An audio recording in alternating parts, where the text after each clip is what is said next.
Hi, I'm Chris, and this is my game, Realm of the Empress. In this video, I'm going to demonstrate how sneaking works. This is an important skill to learn because it can give you an extra hit against animals and creatures before combat begins. It is also required if you want to steal items from buildings or pickpocket the characters inside them. For both applications, you will need to roll a 6-sided die against a sneak level and get the same or higher value. You always start at level 1, and here you just roll a 6-sided die to determine your sneaking ability. At level 2, you will add 1 to your roll. At level 3, you will add 2 to your roll. At level 4, you will still add 2 to your roll, but you will also be able to move one place up or down when stealing an item. And at level 5, you get an additional 3 to your roll and be able to re-roll the die once, as well as move up or down when stealing. If you choose to steal and pickpocket, there is a chance that you may be caught in the act.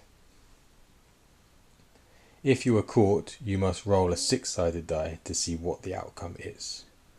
A 1 and 2 means you apologise and return the item with an excuse that you didn't know you still had it in your hand.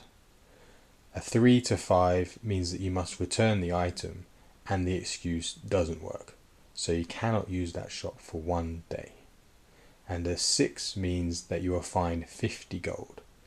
This is similar to losing all of your morality points, which is shown in more detail in the simple skills video already on the channel. If you are caught in the same shop 2 days in a row, you will instantly find 100 gold. So you don't roll the die for the outcome, and you cannot use that shop for 3 days. This is how stealing works.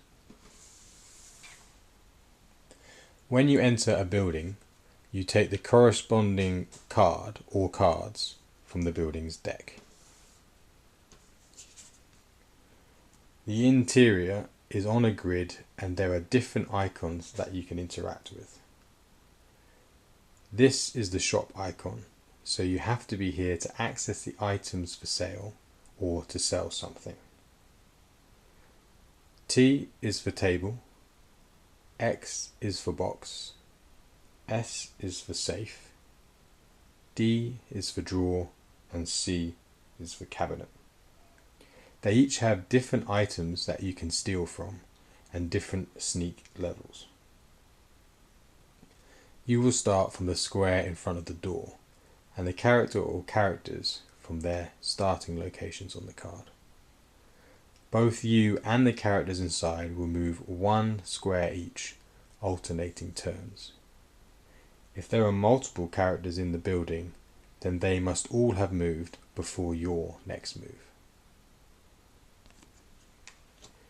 You use a 4-sided die to determine how the characters move for every turn, with 1 as north, 2 east, 3 south, and 4 west. You use these markers to keep track of where everyone is and what direction they are facing. You are the orange marker. Everyone is facing in the last direction they moved. So if this character moved east, then they are facing east.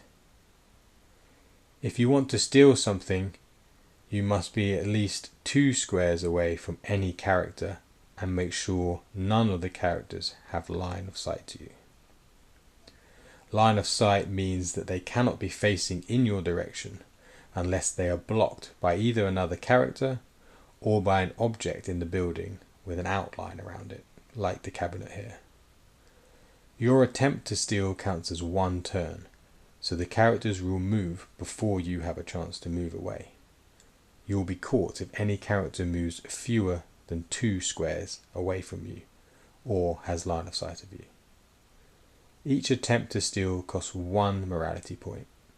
The only way of earning morality is by completing quests, so you need to be aware of how much you want to steal, pickpocket, and intimidate. Once you choose an object to steal from, you need to roll your sneak skill against the object's sneak level. Objects with light on them have an additional 2 sneak levels. Here you can see the contents of each object found inside buildings and their sneak levels. You roll different types of dice and can get a variety of items. We can see that the cabinet has the most options, but also has the most danger. It also has a treasure map. If you find a treasure map, you take one random card from the treasure map deck and try to find the location. But you will need a shovel in your inventory to dig it up. These can be locked chests too, so advancing your lockpicking will be useful here. To pickpocket a character, you must be directly behind them. So you need to hope you roll the same number twice for their movement on the 4-sided die. Any other characters must be 3 squares or more away from both of you, as well as have no line of sight. Each attempt to pickpocket is 1 turn and you lose 1 morality point per attempt. You are caught if the character moves to face you and you are fewer than 2 squares from them. You cannot pickpocket a character if they are in the light squares. If you are successful, you get all the gold from the character, as shown here on the bottom right of the card. But you can only pickpocket a character once per day. And that's sneaking. Thanks very much for watching the video, and I'll see you in the next one.